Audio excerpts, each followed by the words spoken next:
তা আমার এই বোনের পথে চলাচল করতে কোনো অসুবিধা হয় না তো? কেউ কোনো ডিস্টার্ব? ডিস্টার্ব? কার বুকের পাটা আছে যে ইলিয়াস চৌধুরীর বোনের দিকে চোখ তুলে তাকাবে? এই কোথা থেকে আসছো তুমি? এদিকে আসো। বাইরে হও। বাইরে হও বলতেছি। কে তুমি? এই বাসায় ঢুকছো কেন? কার কাছে আসছো? এই মেয়ে, আমি তোমার সঙ্গে কথা বলছি আর তুমি পিছন দিকে কেন তাকাচ্ছ? কেউ আছে ওখানে? তোমাকে আমি দুধ খাবো, মানে দুধ চা খাবো। ফাজিল একটা।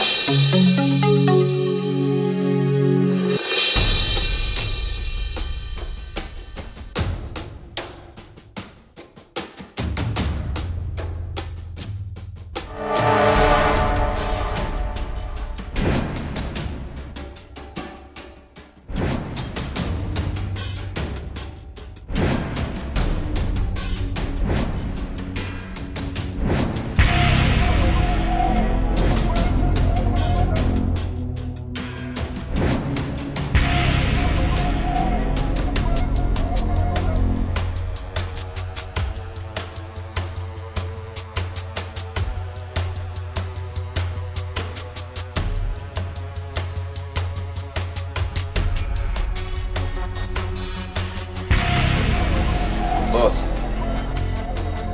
কিরে, তোরা কোনো খবর পাইছো? জি না বস।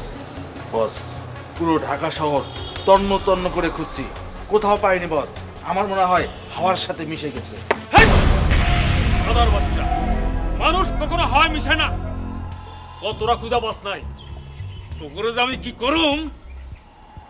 সময় খারাপ, সময় খারাপ। বস, ক আমার আর কয়েকটা দিন সময় দেন। মাইয়া যেহেনেই থাকুক আমি খুঁজে বাই করুম বস। হ বস, আর কয়েকটা দিন সময় দেন, আমরা খুঁজে বের করবো। এই, তোকে দেওয়ার মতো বেশি সময় আমার হাতে নাই। এই মাইয়া বেশি দিন বাইরে থাকলে আমার সর্বনাশ হয়ে যাব। সময় খারাপ, সময় খারাপ। বস, মাইয়ার ছবিটা যদি পেপারে ছাপাইয়া বিজ্ঞাপন দিই, তাইলে আর আমাকে খোঁজার চিন্তা থাকবো না। মানুষ যখন এই বিজ্ঞাপনের ছবিটা দেখবো তখন মায়ের আমার কাছে লয়ে আইব, কেল্লা ফতে। এই চিন্তা আমার মাথায় আছে, কিন্তু পত্রিকায় বিজ্ঞাপন দিলে তো ঝামেলা আছে। ঝামেলা? কিসের ঝামেলা বস? কি এর ঝামেলা ওটা তোগো মাথায় ঢুকবো না, বুঝছস? তোগো খুপড়িতে তো অত বুদ্ধি নাই। বস, অহন তাহলে একটা কাম করি, আমরা টিভিতে বিজ্ঞাপন দেই, কারণ টিভি এখন সবাই দেখে, তাহলে কাজ হয়ে যাবে। মিন্টু, তোর ওই বেয়ারে চুপ থাকতে ক, নাইলে আমি তারে গাড়ি ফেলামু। এই, তোরা যদি ঠিকভাবে তারে পাহারা দিতি, তাহলে কোনোভাবে সে বলাইতে পারতো না। সব তোদের দোষ। বস, ওই মাইয়া যে তলে তলে এত শেয়ানা, এটা আমি বুঝি নাই। এই পিন্টুরে একটু খাড়া কইরা পাহারায় আমি বাসায় একটু নাস্তা খাইতে গেছি, বাস আয় এই মাইয়া নাই। কি এই ছাগলের বাচ্চারা তুই পাহারা রেখে গেছস? এই ছাগল! ওই মিন্টু, ওই এটা যদি তোর বেয় নাই তো, তাইলে আমি ওরে। বস, বস, ও ভুল করছো রে, মাফ করে দেন, আর কখনোই করবো না। এই পিন্টু, এই হালার করে হালাও, সারে পাও ধরে মাপ চা বসেন।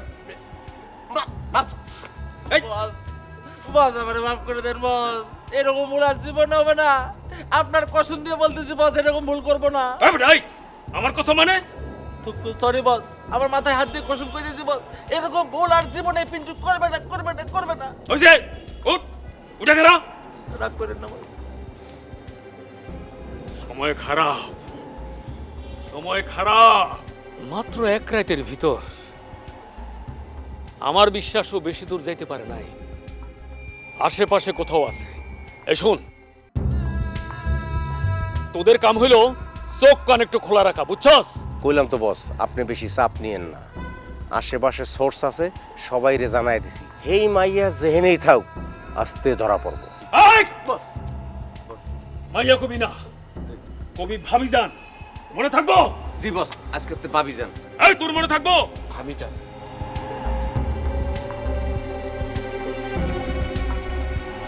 সময় খারাপ, সময় খারাপ।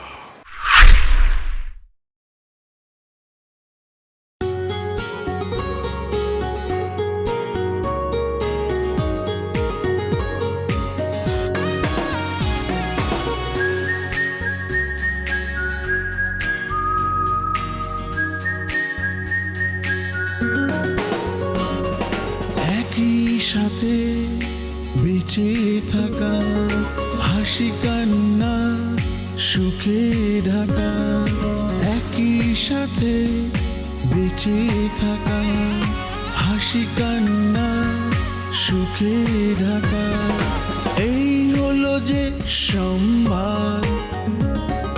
জয় পরাজয় ভাগাভাগি, অকারণে রাগারাগি, এটাই মায়ার সংসার, এটাই মায়ার সংসার।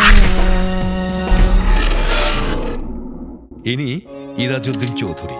চৌধুরী পরিবারের সবচেয়ে বড় সন্তান তিনি। স্ত্রী ও 3 সন্তান নিয়ে ভদ্রলোকের পরিবার। ইনি ইরাজউদ্দিন চৌধুরীর সহধর্মিণী মীরা। ইনি ইরাজউদ্দিন চৌধুরীর বড় সন্তান আতিক চৌধুরী। আতিক সাহেবের স্ত্রী মিলা।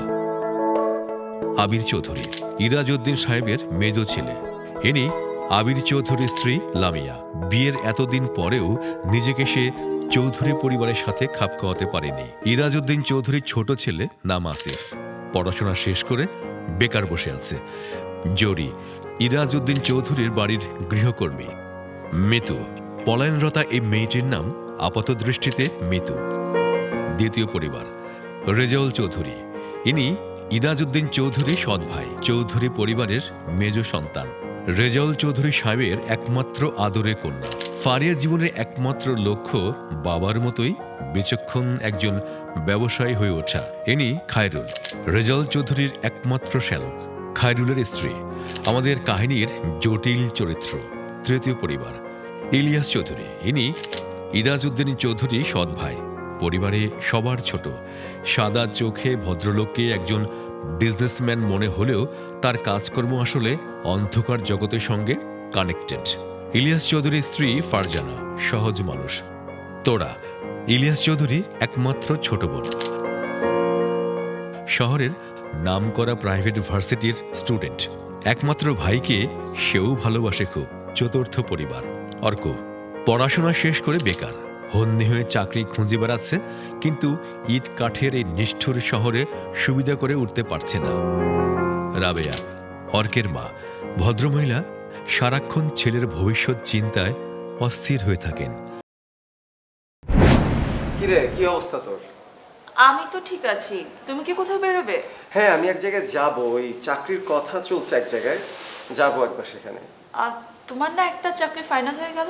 কিন্তু ওদের টার্মস অ্যান্ড কন্ডিশন আমার ভালো লাগে না, তাই ওই চাকরি আমি করিনি। বাবা, কি এই যুগে চাকরি পাওয়া যে কঠিন ব্যাপার, আর সেই জায়গায় তুমি চাকরি পেয়ে সুবিধা খুঁজছো। এমন যদি করো তুমি চাকরি পাবে? বাঙালির সমস্যা কি জানিস? বাঙালির সমস্যা হলো তার অল্পতেই হতাশ হয়ে পড়ে। এই জন্যই কবিগুরু বলেছেন, বিপদে মোরে রক্ষা করো, এ নহে মোর প্রার্থনা, বিপদে আমি না করি যেন ভয়। আমি জানি। সাহস হারালে চলবে না, অধৈর্যও হওয়া যাবে না।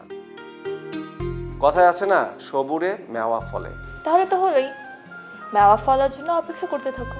আরে আমার তো অপেক্ষা করতে কোনো সমস্যা নেই, সমস্যা হচ্ছে আমার মাকে নিয়ে। কেন? আন্টি আবার কি করেছে? আরে মা তো আমার বউ আনার জন্য একদম অস্থির হয়ে পড়েছে। না, তুই একবার ভাব যে আমার মতো একটা বেকারকে কে বিয়ে করবে, কেন বিয়ে করবে? আর আমার নিজের সুবিধার জন্য বিয়ে করলে তো হবে না, যাকে আমি বিয়ে করব তার কথাও তো ভাবতে হবে। সেটা কিন্তু ঠিক বলেছো। কিন্তু আমার মায়ের মাথায় তো সব কোনো চিন্তাই নেই, সারাক্ষণ বিয়ে করে না আমার মাথা খারাপ করে দিচ্ছে। এই রিয়া, তুই কিন্তু আমাকে একটা উপকার করতে পারিস। আমি আবার কি হেল্প করব? আম্মা তো আমার পাত্র হিসেবে তোকেই ভেবে রেখেছে। তার ধারণা আমি যদি তোকে বিয়ে করি তাহলে তোর জীবনটা সুন্দর হয়ে যাবে। মানে কি একটা বাজে কথা ভাব। এইসব আমাকে কেন বলছো? আমি কি করতে পারি? তুই যেটা করতে পারিস সেটা হলো তুই আমার মাকে বোঝাবি তোর পক্ষে এখন বিয়ে করা সম্ভব না। আমি বোঝালেই কি উনি মানবে? না মানলে তাকে মানাতে হবে। আরে বিয়ে তো কোনো ছেলে খেলা না, দুইজন মানুষ দিনের পর দিন একসাথে থাকবে, এটা তো একটা বিপজ্জনক বিষয়, তাই না? বিয়ে নিয়ে তোমার এত ভয় কেন বলো তো? আরে না, বিয়ে করতে আমি ভয় পাই না, কিন্তু আমি স্বাবলম্বী না হয়ে বিয়ে করতে চাচ্ছি না। দেখ শোন, তুই আমার মাকে একটু বোঝা, আমার মা তোকে অনেক পছন্দ করে, তুই বোঝালে মা বুঝবে। আমি বোঝালে যদি বোঝে তাহলে অবশ্যই বোঝাবো।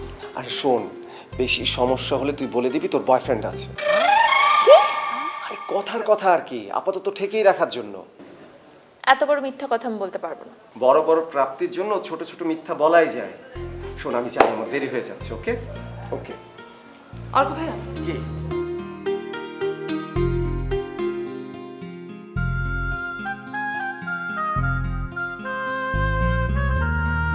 কি ময়না ছিল। ও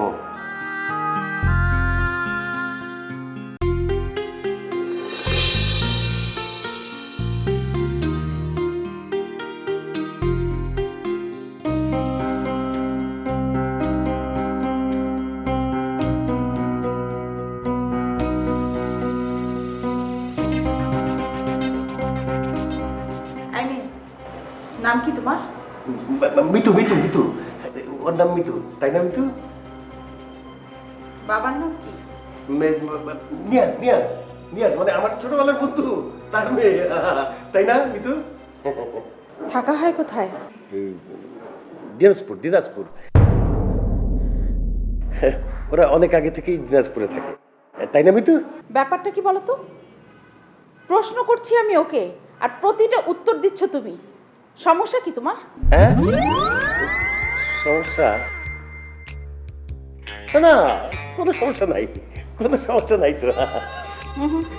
আমার তো মনে হচ্ছে কোথাও একটা সমস্যা আছে।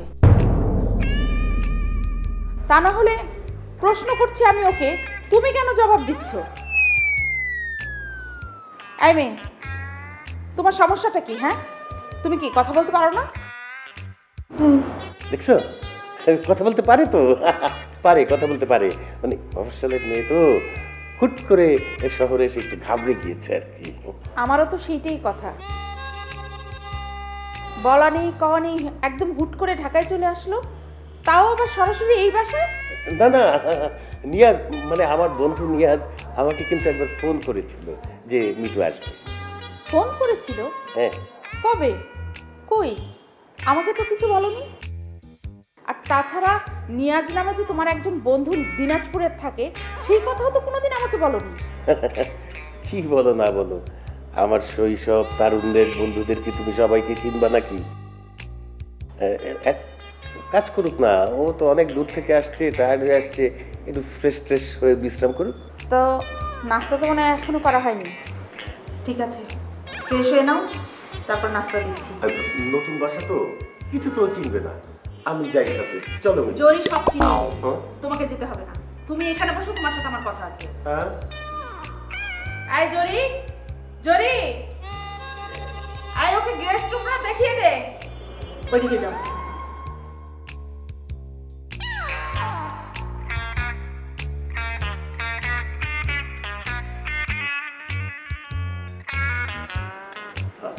আমি বলছিলাম কি, আমি গেলে ভালো হতো না?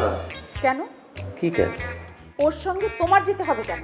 না মানে ছোট মানুষ তো, বোঝোই তো। তুমি ওকে যতটা ছোট ভাবছো, ততটা ছোট কিন্তু ও না।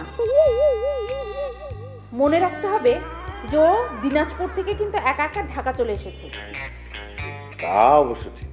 তুমি আজ মর্নিং ওয়াকে গেলে না? না না, যাচ্ছিলাম তো, তখন হঠাৎ করে মিতু এসে গেল। আর সেই খুশিতে তুমি বাসায় থেকে গেলে। না না, কি বলছো, বোঝোই তো। আমি ভাবলাম যে নতুন মানুষ, ওকে তো বাসার সবার সাথে পরিচয় করিয়ে দিতে হবে, তাই না? এই মেয়ে কতদিন এখানে থাকবে? বেশি দিন না, 2-4 দিন আর কি। মানে একটা জরুরি কাজে আসছে তো, কাজটা শেষ হলেই আমি একটু বাসে তুলে দিয়ে আসবো। সেটা হলেই ভালো হয়। আর এইরকম একটা প্রাপ্তবয়স্ক মেয়ে আমার বাসায় রেখে আমি কোনো ঝামেলা বাড়াতে চাই না। একদম ঠিক বলেছো।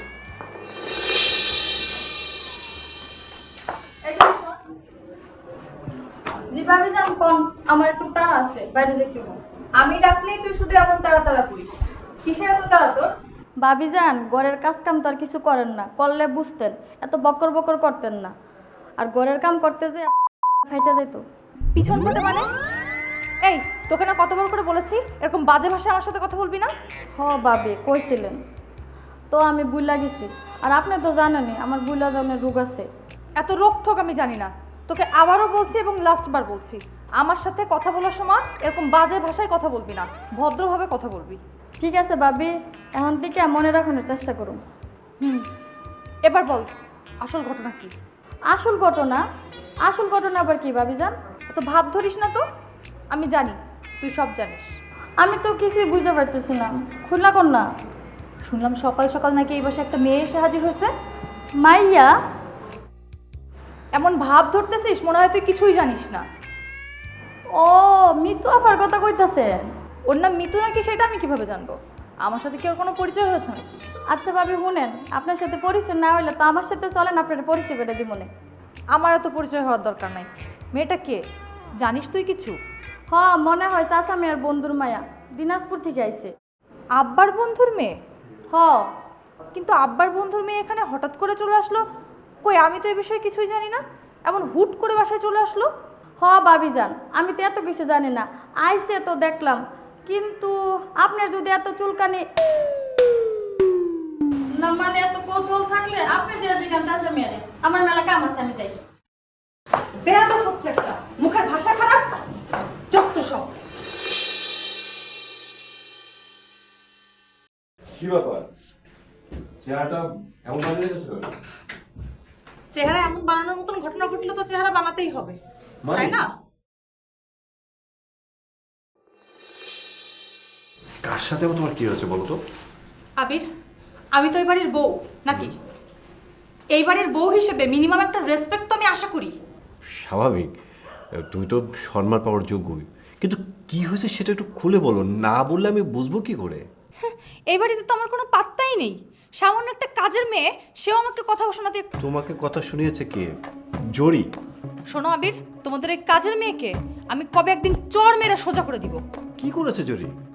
আচ্ছা, ও যদি বেশি বাড়াবাড়ি করে না, তার আমি ওকে ছাড়বো না। ওর ভুলে গেলে চলবে না, ওর সামান্য একটা কাজের মেয়ে বাড়ি। সেটা তো শুধু তুমি বুঝলে হবে না আবির। তোমার বাবার ডান হাত ওই মেয়ে। তোমার বাবা লাই দিয়ে দিয়ে মেয়েটাকে একদম মাথায় তুলে ফেলেছে। কাউকে মানে না, কোনো কথা শোনে না, শুধু আজে বাজে কথা বলে। আচ্ছা ঠিক আছে, প্লিজ তুমি একটু শান্ত হও। হ্যাঁ, জরি কি করছে সেটা একটু আমাকে খুলে বলো, তাহলে না আমি বুঝবো বিষয়টা। আরে আমি ভালো মুখে ওকে বললাম যে বাসায় যে নতুন মেয়েটা আসছে, কোত্থেকে কি বৃত্তান্ত, ও চ্যাটাং চ্যাটাং করে আমার সাথে উত্তর দিল। নতুন মেয়ে মানে ওই যে মিতু না কি যেন নাম, ওই মেয়েটার কথা বলছো? ও, তোমার নামও মুখস্থ হয়ে গেছে এখন, তাই না? আরে বাবা, এটা নাম মুখস্থ করার মতো কিছু তো ঘটেনি। হ্যাঁ, কে যেন নামটা বলছিল, তখনই মেমোরিতে হয়েছে। আচ্ছা, ওই মেয়ের বিষয়ে জরির কাছে তোমার জানতে হবে কেন? তুমি এই বাড়ির বউ, তুমি নিজে গিয়ে ওর সাথে পরিচিত হলে পারো। আমি ওর সাথে কথা বলবো গিয়ে? কেন? আমি কেন কথা বলবো? তোমার বাবার বন্ধুর মেয়ে, তাই তো? তোমার বাবার কি উচিত ছিল না মেয়েটার সাথে আমাদের সবাইকে পরিচয় করিয়ে দেওয়া? হ্যাঁ, আব্বার তো এটা উচিত ছিলই, পরিচয় হয়তো আব্বা করিয়ে দিত। কিন্তু হয়েছে কি, মেয়েটা তো আসলো কেবলমাত্র, তাই না?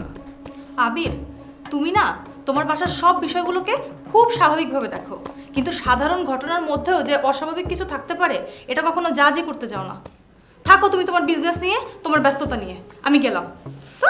আরে এই, এই নাও তোমার চা। Thank you. বসো।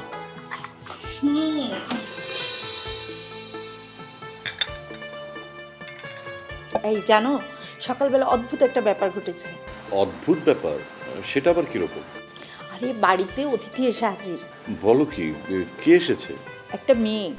মেয়ে? হ্যাঁ। কার মেয়ে? কোন মেয়ে? বাবারে, একেবারে মেয়ে মানুষ শুনে কিউরিয়াস হয়ে উঠলে। তোমরা পুরুষও না, সব এক। কি যে বলো না, আমি কি পুরুষ নাকি? তুমি পুরুষ না? না মানে পুরুষ মানে মানে ওই রকম পুরুষ না আর কি। কোন রকম? মানে ওই রকম আর কি, যা যা তুমি মিন করতে চাইছো। তা মেয়েটাকে জানতে পারি? এখনো তেমন কিছু জানি না, তবে যতটুকু জেনেছি তাতে মনে হলো তোমার বাবার বন্ধুর কোনো মেয়ে। বাবার বন্ধুর মেয়ে? তাই তো বললো। হতেই পারে, হয়তো চাকরি বাকরির জন্য এসেছে। কোথায় যাও? একটু ওদিকটায় যাই।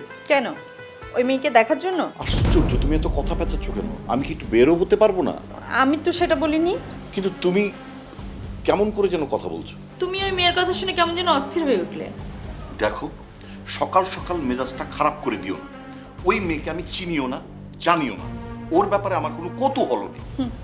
আমি জানি, সবই আমি বুঝি। কি জানো, কি বুঝো? আমি সবই জানি, সবই বুঝি, সবই আমার কপালের দোষ। আর যদি তোমাকে একটা বাচ্চা দিতে পারতাম তাহলে। আবার শুরু করে দিলে, প্লিজ মিলি।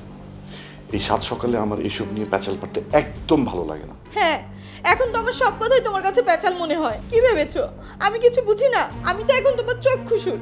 সারাদিন বাইরে কি কি করে বেড়াও, আমি কি কিছু বুঝি না? হোয়াট? কি বললে?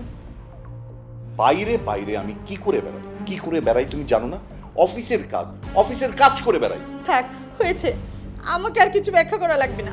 মিলি, আসলে কেন এসব বলছো? কি ঝামেলা হচ্ছে? সমস্যাটা কি তোমার? আমার কি মনে হচ্ছে জানো, তোমার আসলে একটা মেন্টাল ডাক্তার দেখানো দরকার। তুমি তো নিজে পাগল হয়েছই, আমাকেও কবে যেন পাগল বানিয়ে ছাড়। তুই আবার কি করবি? তুই তো নিজের সমস্যার সমাধান করতে পারছিস না। এভাবে কেন বলছো? আমার কি করার আছে? রিয়া, তুই আমাকে পরিষ্কার করে বলতো, তোর কি অর্ককে পছন্দ না? যদি না হয় আমাকে বলে দে, আমি অন্য মেয়ে দেখব। আমার হাতে কিন্তু অনেক মেয়ে আছে, তারা অনেক ভালো দুধ চা বানাতে পারে। দুধ চা?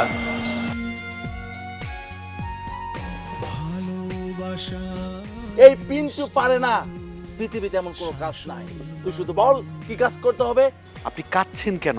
আর তাছাড়া আপনি কে? আমি মৃত্যু। আপনার পরিচয়? ভাইজান, উনি হইল আপনার বাবার বিয়ে।